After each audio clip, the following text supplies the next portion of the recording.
D'abord, il faut dire que ce service public, ce ne serait pas une nouveauté. Ça existait dans les années 60 en France et ça a été supprimé. Mais c'est quand même surréaliste d'avoir une réunion sur un sujet qui aujourd'hui concerne la santé des Françaises et des Français. C'est un problème de santé publique. On n'a aucun ministre qui participe à cette réunion. On n'a aucun début d'annonce, si ce n'est un hypothétique observatoire et un état des lieux de la situation. Je rappelle quand même que déjà en 2022, le gouvernement avait dit qu'il y aura un observatoire avec un état des lieux. Ça n'a pas été fait.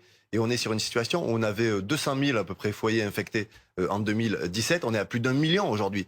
Le gouvernement n'a rien fait. Nous, on a déposé une proposition de résolution. On a interpellé à plusieurs reprises.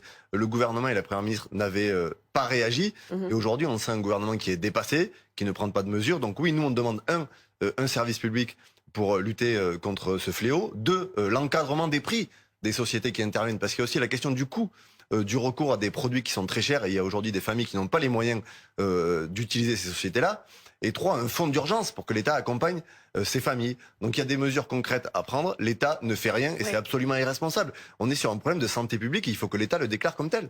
Non, on n'exagère pas, mais ce qui fait paniquer les gens, c'est les non-réponses du gouvernement et le fait qu'il n'y ait pas le début d'une solution qui soit... grand ménage de printemps avant les Jeux Olympiques. Là, vous parlez de Clément Beaune sur un secteur très précis qui concerne les transports. Mais aujourd'hui, on a des écoles, on a des cinémas, on a des logements qui sont frappés par ce phénomène-là. Mais alors pareil, puisqu'il a décidé pour les transports, oui, Clément Beaune. Au moins, il dit des choses. Après, on va voir comment c'est fait. Mais vous l'avez rappelé. Mais les cinémas aussi, là encore, il leur a demandé de la transparence, pardonnez-moi. Oui, et les cinémas ont dit, mais en fait, il y a une psychose. On n'a pas remarqué de cas. Entre demander et imposer que des choses soient faites, il y a une réalité parce que ce gouvernement il demande beaucoup de choses sur plein de sujets, mais il n'y a rien qui est fait au final. Je dis une chose parce que les punaises de lit, vous avez raison, c'est pas, on n'en meurt pas, mais par contre c'est un isolement social, c'est une détresse morale et psychologique, c'est une souffrance extrême, et on peut pas se contenter d'avoir un gouvernement qui dit on va faire des choses avec une réunion avec plusieurs cabinets de ministres sans aucun ministre, et quand on lit les éléments qui sont sortis de la réunion, ils sont là pour échanger entre eux et faire un point sur la situation.